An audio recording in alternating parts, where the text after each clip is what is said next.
Senhoras e senhores, boa noite. Oferecemos-lhe uma bela exposição, provavelmente educativa, mas certamente aterrorizante, nesse nosso mausoléu do pavor. Nossa casa está cheia de duendes, demônios, gnomos, fadas más e algumas presenças demoníacas. Tudo reunido para o prazer e emoção de vocês no que chamamos a Galeria do Terror. Olá, seja bem-vindo a mais um programa sobre a série clássica Além da Imaginação. Eu sou Angélica. Eu sou o Marcos. Hoje vamos aqui falar sobre mais um episódio da série. Esse aqui é o episódio número 9. Episódio vai ter um ator muito conhecido aí, que é o Leonard Nimoy, tá? A gente vai falar um pouquinho sobre isso. E é um episódio sobre questões de casamento, entendeu? Até porque é baseado num conto da Andrea Newman, que ela escrevia histórias sobre problemáticas do casamento, traições, assassinatos, e imagine o que você quiser. Ela adorava essa temática aí, então essa história aqui, que é baseada num conto dela, que se chama Ela Lhe Fará Companhia, justamente tem essa temática, né, do casamento, etc. Né? Esse episódio foi ao ar na véspera de Natal do ano de 1972, embora ele não tenha absolutamente nada a ver com o Natal, mas... Né? Ao contrário, né? É o tipo de episódio assim sobre questões de casamento, assim, que ele fala, meu Deus, melhor não passar isso. O pessoal vai começar a refletir, a mulher vai virar pro marido. O que você faria nessa situação? E se dependendo do que ele responder, acaba o Natal, meu amor. Acaba. Você citou que ele é baseado num conto da escritora da Andrea Newman, né? Mas o roteiro, ele é do David Heifel. Sim. Acho que é assim que se pronuncia. E ele é um cara que ele roteirizou mais um episódio de Galeria do Terror, que é o episódio Whisper, que acho que vai vir mais pra frente ainda. E ele também é roteirista de alguns filmes conhecidos. Ele é roteirista do filme A Firma, aquele filme com Tom Cruise. Olha! Né? Ele é roteirista, você vai lembrar que nos anos 80 tinha um filme que era o Round Midnight, Por Volta da Meia-Noite, que era uma biografia daquele músico de jazz, o Dexter Gordon, um filme do Bertrand Tavernier, fez muito sucesso. Também tem roteiro desse mesmo David Heifel, e também aquele filme do Sidney Pollack, Havana, que é um filme com o Robert Redford, também foi roteiro dele. Legal, né? Legal.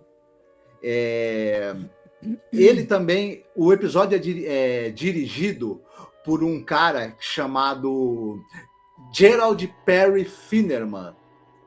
Esse cara, ele não era exatamente um diretor muito prolífico. Ele era diretor de fotografia.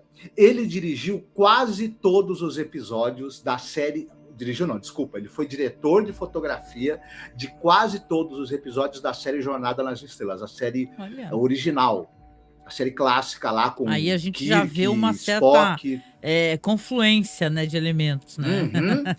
Ele dirigiu quase todos os episódios foi diretor de fotografia de quase todos os episódios da série A Gata e o Rato, por exemplo. Olha, assisti muito na juventude, sim. Com e ele o Bruce Willis, gente, né? Para quem não pegar, recordar.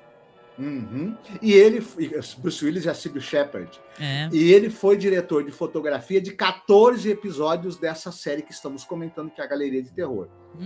Galeria do Terror. Mas de vez em quando, bem de vez em quando, chamavam o cara para dirigir um episódio também. E é o caso aqui, né?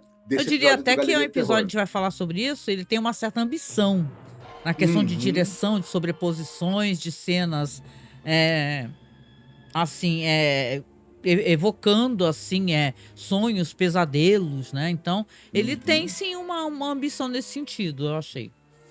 Você citou que o episódio tem um ator chamado Leonard Nimoy. O Leonard Nimoy, ele é muito famoso por uma série chamada Missão Impossível. Ele participou de vários episódios, ele fazia às vezes mais de um personagem.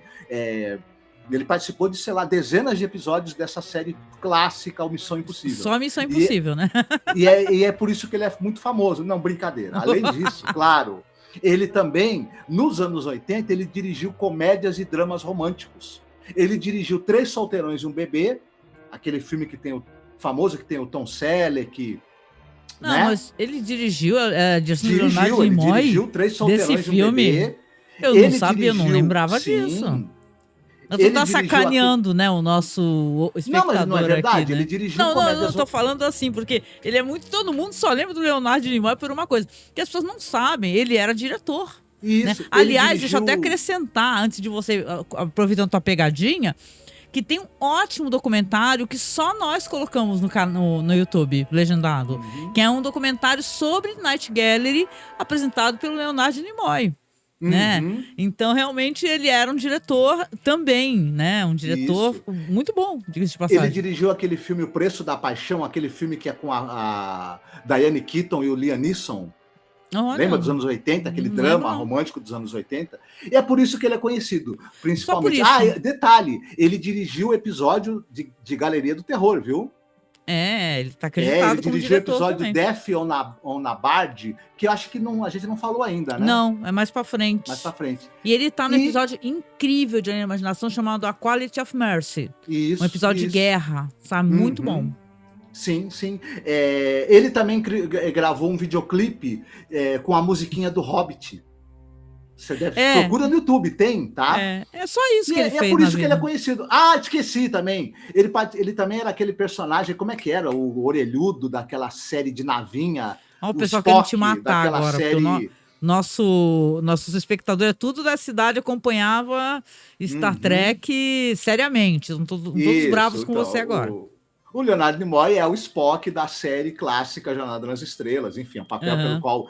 E detalhe, ele, claro, ele é o Spock na série, ele é o Spock nos filmes, e ele dirigiu também alguns filmes aí, depois quando Jornada nas Estrelas foi para o cinema. Enfim, um cara conhecido pra dedéu. Muito fantástico, enfim, né? já falecido, né? E ele realmente incrível, né? Aqui numa fase da vida dele, já pós Star Trek, né? Mais ou menos, não é? Pela época, isso, né? Ele tem muitas participações em séries de TV, além do Star Trek. Muitas, né? Então, essa aqui é uma delas. E a gente tem também no elenco a Lorraine Gary. A Lorraine, ela era uma atriz que ela era coadjuvante em episódios de série de TV. Ela tem muitas e muitas dezenas de participações. Porém, em um determinado momento da carreira dela, ela fez um personagem que era a Ellen Brody. De qual filme?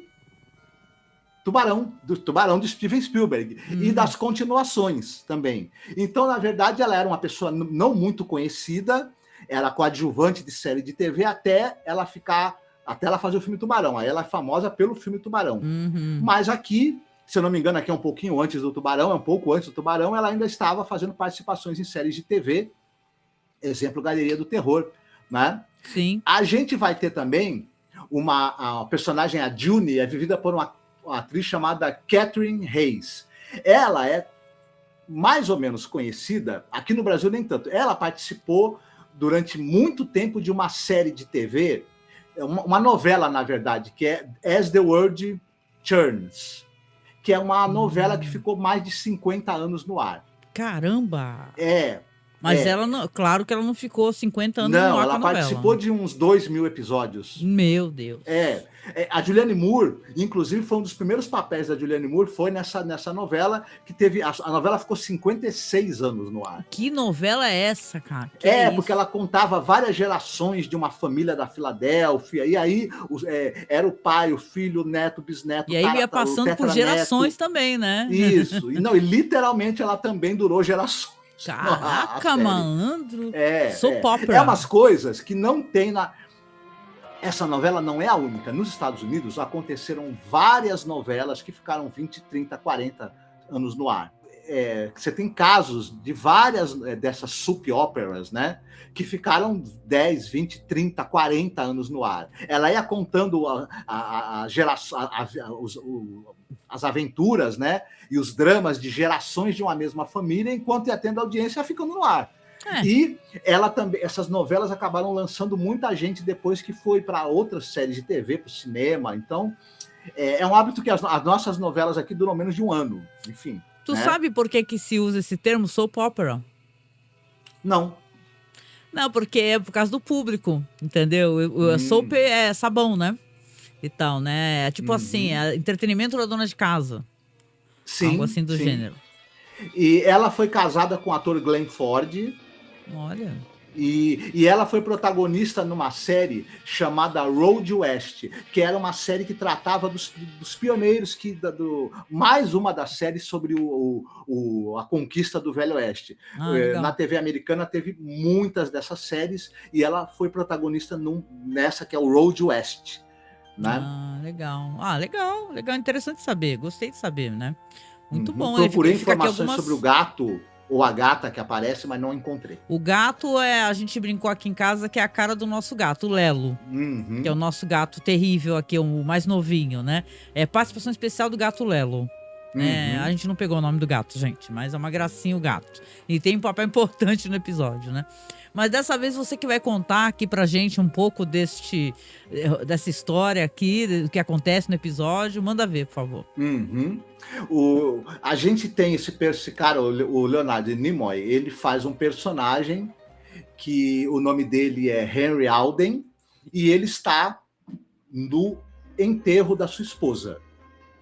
E a gente vai começar ele ali, as pessoas reparando que ele não demonstra estar tão triste quanto ele deveria, ele está ali pensando, poxa, mas o que vocês querem que eu faça, né? Ao mesmo tempo que eu estou triste também é um alívio, vocês têm que entender e tudo mais.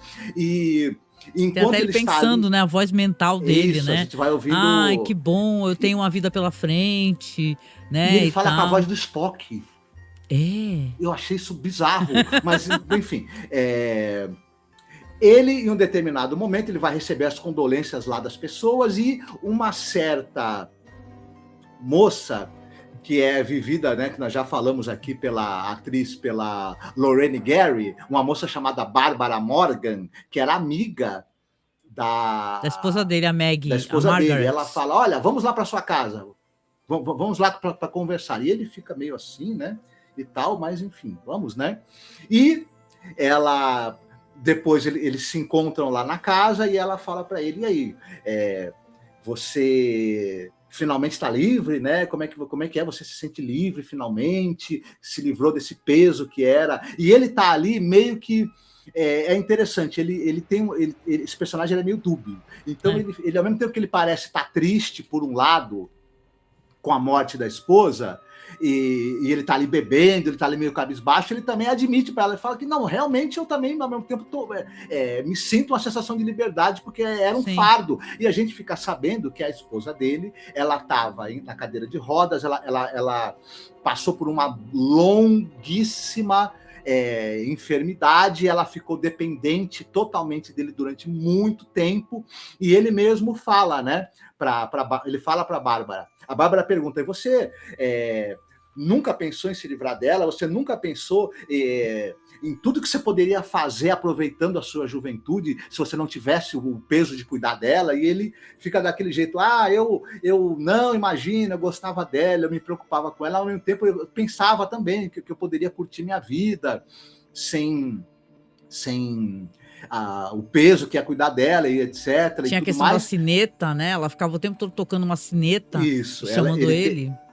Quando ela precisava de alguma coisa, o que devia ser constante, porque ela era uma pessoa que estava fisicamente incapacitada, ela tocava uma sineta e ele tinha que ir lá atender o que ela estivesse precisando. Então ele ficava 100% na companhia dela.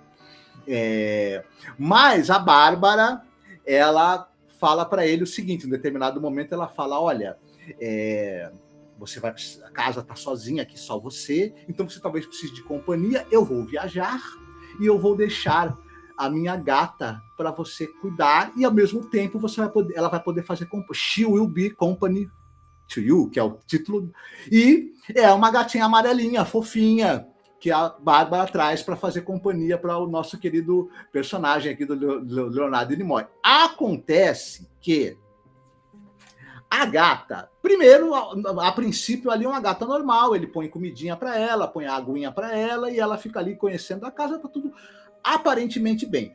Ocorre que ele começa a escutar a campainha. Sem parar.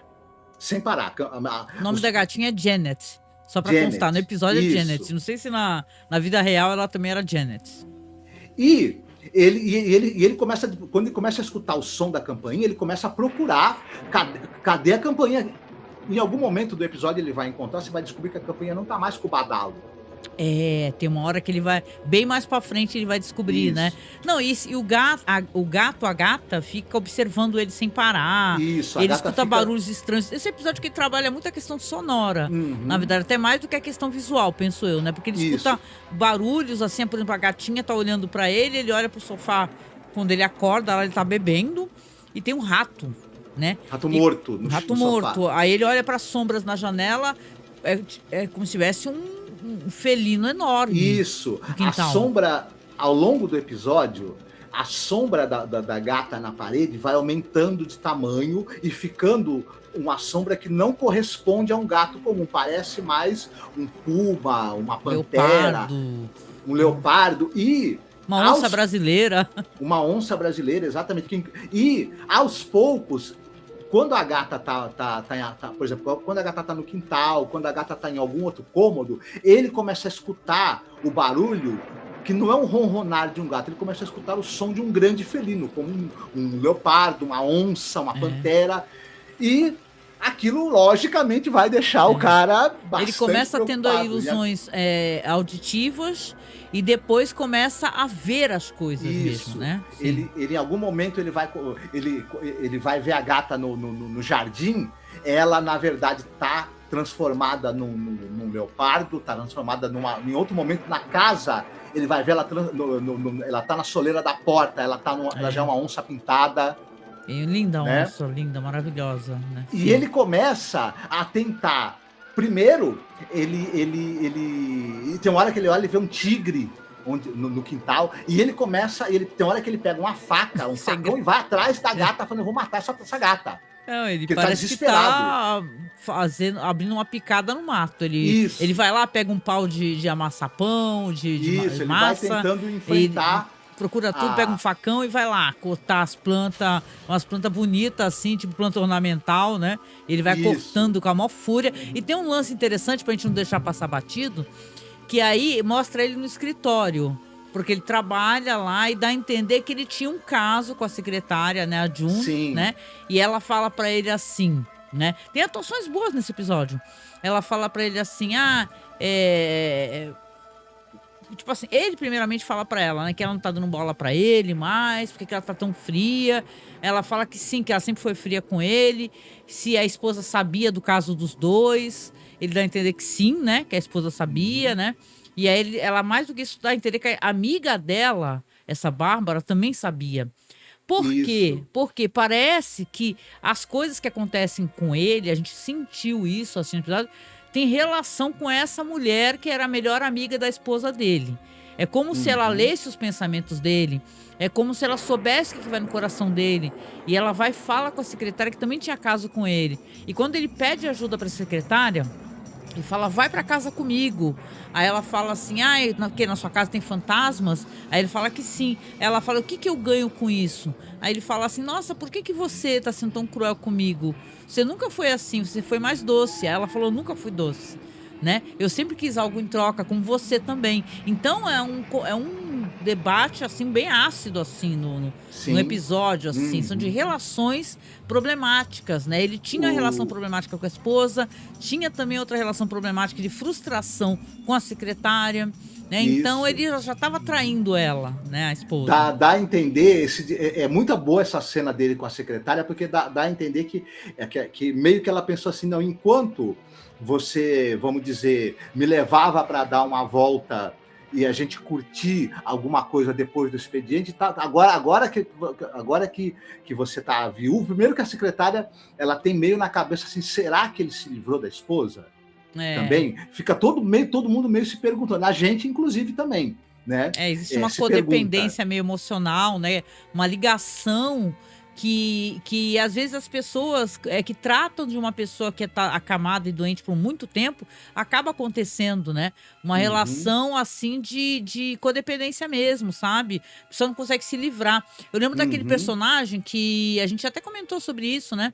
Naquela The Haunted Hill, acho que esqueci. Tu lembra que tem até o filme, aquele remake, que a moça, ela cuidou tantos anos da mãe, tu lembra? Vai me lembrar qual que é o filme. E a mãe batia com a bengala na parede, né?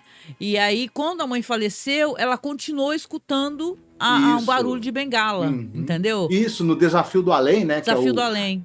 Que é a versão da Mansão Hill, da Shirley Jackson. Isso. Você tem exatamente isso, né? E tal. E meio que a secretária dele, ela dá a entender para ele que agora que a dinâmica do relacionamento mudou, que agora ele vai querer que ela console ele vai querer coisas dela, e ela fala, agora já essa dinâmica já não tá me interessando mais também. Como se proibido fosse mais interessante. Interessante, que nem eu tava comentando no comecinho, né? Tem essa Andrea Newman aí, que ela é famosa justamente por várias histórias dela, vários contos, ela era roteirista, né? De ter essa coisa da relação problemática, sabe? Ela gostava de abordar essa espécie de coisa. Então, é um episódio muito diferente, né? De Galeria do Terror, né? Que costuma ter episódio de traição, óbvio, sim, né? Desde a primeira temporada tem. Mas esse daqui tem uma coisa, assim, uma certa profundidade, uma certa angústia, uma amargura, sabe? A gente se pergunta... Tem um subtexto aí que eu vou chegar... Nesse episódio que eu vou chegar lá, né? De certa maneira, visualmente falando, o episódio, ele parece dar a entender pra gente que essa amiga que deixa o gato com ele pode ser uma bruxa, algo assim, exatamente. Né? Mas, ao mesmo tempo, você percebe que a gente se pergunta também, eu pelo menos me perguntei, isso tudo pode não ser culpa? Pode ser culpa. Pode ser manifestação da culpa? E até quando a gente for falar do final, esse final é dúbio. Né? Mas, enfim, e ao mesmo tempo, o que vai acontecer, como a gente estava citando, né? Só para a gente se encaminhar também um pouco mais. Ele ele resolve enfrentar essa fera, só que não vai dar certo, ele não vai conseguir, e ele começa a ficar com medo e evitar ficar no mesmo cômodo que o gato, porque ele imagina o gato vai se transformar num felino e vai me atacar. Basicamente, porque aí é que eu chego nessa outra leitura, né? Esse gato está se transformando num felino que pode atacá-lo ali na casa, culpa, talvez. E agora eu quero citar um negócio interessante. Essa história me lembrou muito uma história do Júlio Cortázar. Opa. Ele tem um livro chamado Bestiário. Um dos contos deste livro, o pessoal mora numa casa e nessa casa tem um tigre. E você não pode ficar no mesmo... Esse tigre ele aparece e desaparece em cômodos da casa. Você tem que tomar todo o cuidado para, em algum momento, você não entrar no cômodo e se fechar no mesmo cômodo que o tigre esteja, porque ele vai te atacar. Interessante. E aí me lembrou muito a dinâmica desse episódio. Que esse episódio tem elementos meio ali, né, de realismo mágico, enfim. Sim. Então me lembrou bastante. E eu achei curioso isso. Basicamente, o que vai acontecer é que, efetivamente, em algum momento, o personagem vai ser atacado por esse felino no qual o gato se transforma e ele vai acabar morrendo, né? Ou ele deu fim à própria existência. Isso, a gente também fica achando que isso pode ser uma metáfora. Na hora que ele pegou aquele facão, inclusive, me deu... Até porque no final, depois que ele faleceu, tá ali o gatinho lambendo o sangue dele. Isso. É uma cena muito dúbia. Na verdade, o felino o atacou, o gato transformado num felino gigante o atacou como uma forma da amiga dele se vingar dele, da amiga da mulher dele, que é uma bruxa, se vingar dele. Que ela estava viajando, ela manda até um cartão postal, né, para a secretária. Mas ela viaja. E ela aparece no final também, ela fala que ela quer viajar. Eu acho isso também é digno da gente assinalar. Ela fala que ela quer, a esposa, a camada dele que faleceu, ela queria mergulhar em todos os lagos italianos, negócio assim, né? E ela estava fazendo também essa espécie de turismo, meio que fazendo as coisas que a amiga dela queria fazer com ela, né? E o episódio também deixa meio aberto que, na verdade, ele pode ter colocado o termo à vida da esposa, sabe? Ele pode ter feito isso. Ele tem uma participação nisso, entendeu? Ela não morreu de forma natural, né? Mesmo doente. A viagem da amiga...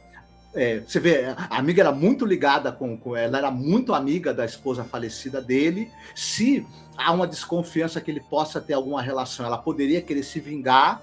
E ela viajar, enquanto ele é morto pelo felino mágico, que essa amiga, que é uma bruxa, é um álibi para a amiga não ser imputada de nenhuma maneira com a morte dele. Exatamente. Também. Ela nem no país estava. Pode ser uma bruxa, pode ser culpa. De qualquer maneira, o desfecho é trágico. Mas o episódio, ele tem uma coisa meio de punição, né?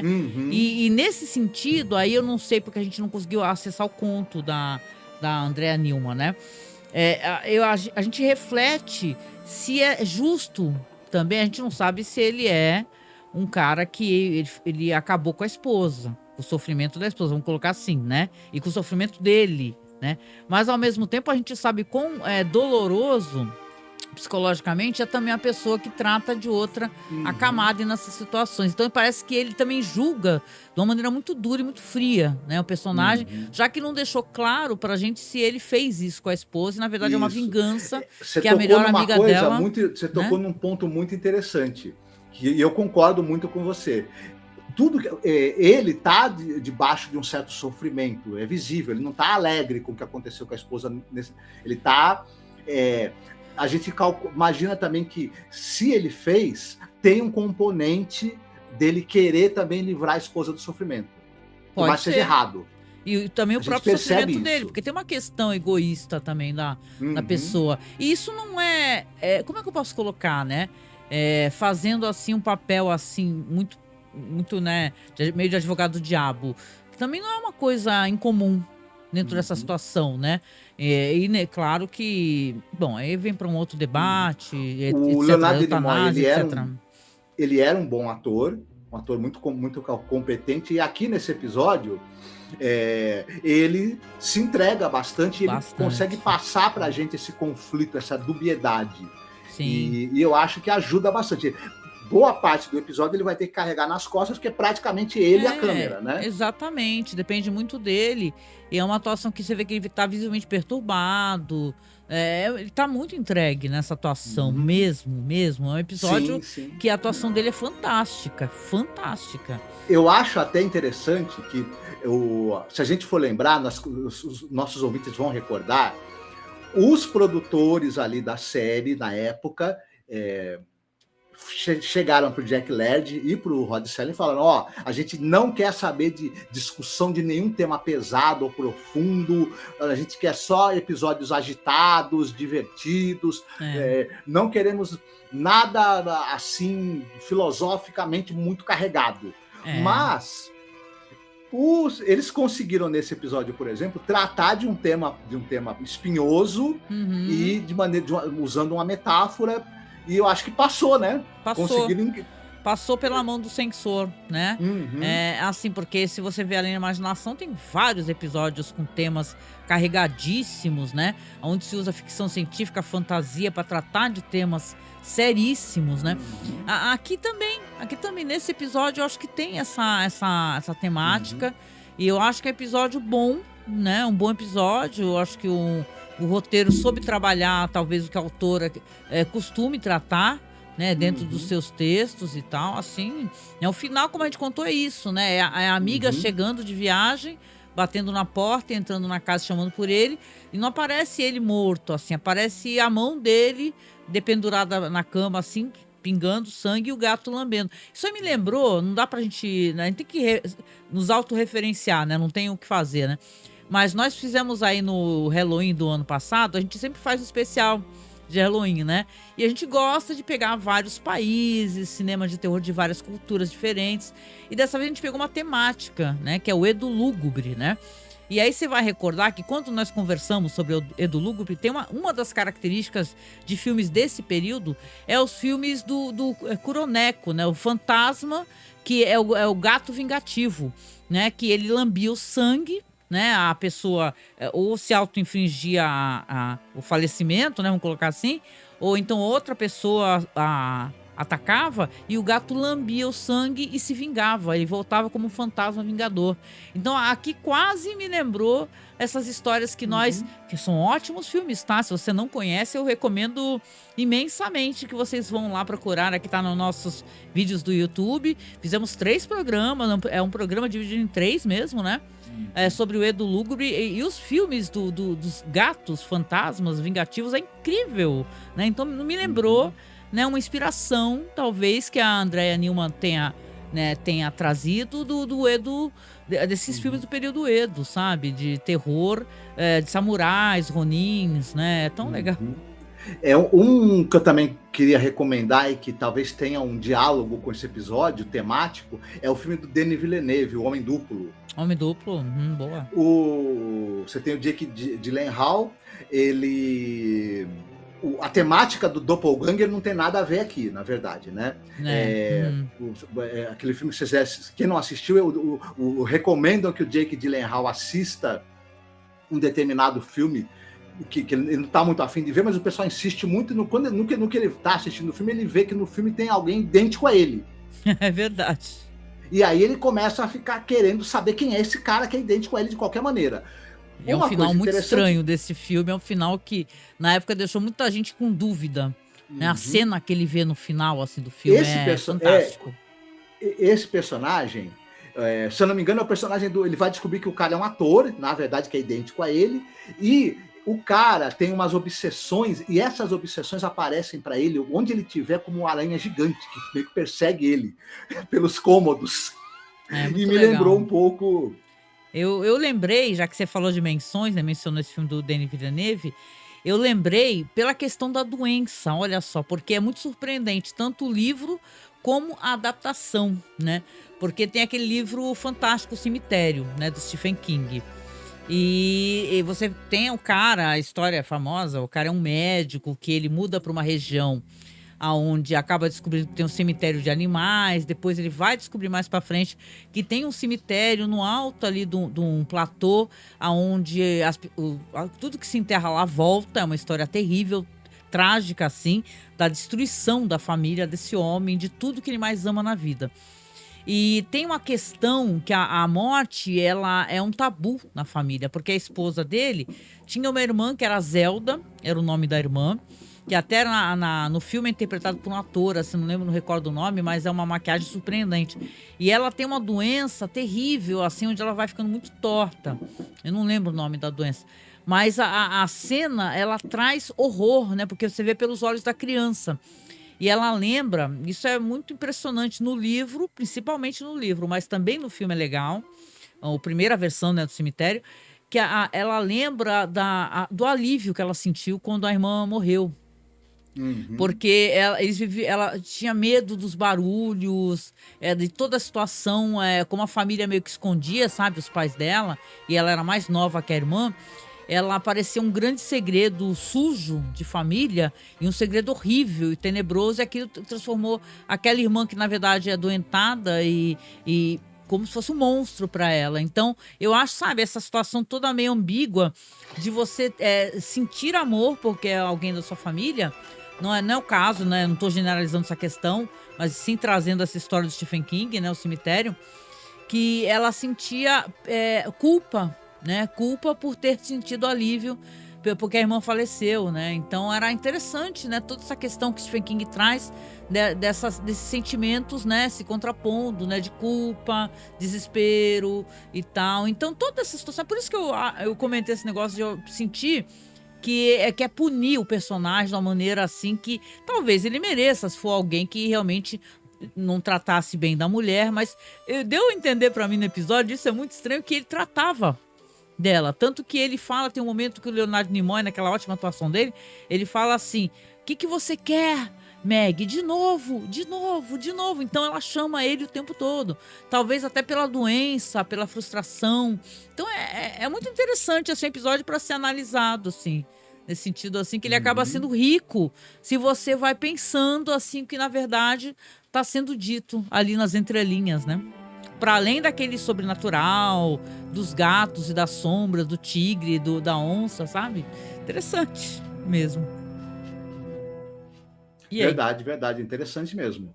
Eu acho até que a gente, recentemente, desde que a temporada começou, teve alguns episódios que a gente reclamou bastante e a gente não achou muito o que extrair dali. Porque, na verdade, às vezes o episódio não precisa nem ser uma obra-prima em termos de direção, mas quando o roteiro ele tem alguma coisa que permite mais de uma interpretação, que permite a gente refletir sobre algo, aquilo ganha. Isso, né? Ganha valor, ganha em profundidade, ganha em interesse. E é o caso desses episódios. Sim. Então, longe de ser qualquer coisa que, em termos de audiovisual, vai mudar a vida de alguém. Mas eles têm substância suficiente para levantar questões e reflexões interessantes, né? Que vão além do que está até na tela, né? Verdade, muito bom, muito bom. E é isso, né? Então, foi um episódio que a gente gostou. Eu gostei, eu acho que você também gostou, né? E chegando aqui no finalzinho, a gente sempre dá o mesmo recado, você sabe, né? Poxa, compartilhe o episódio, deixe o seu hype aí se você estiver assistindo pelo celular. Não esqueça de se inscrever no canal, caso você não seja inscrito, né? A gente está tentando chegar a 4.000 inscritos, né? Aqui, ó, trabalhando arduamente para isso.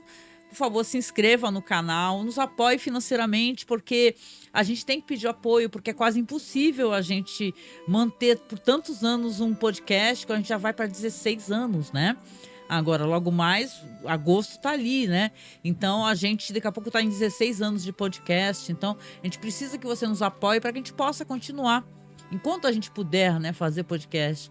Então, apoie a gente pelo Apoia-se, é só você clicar na descrição, logo abaixo, você coloca mais, aparece todos os links do site, todos os podcasts.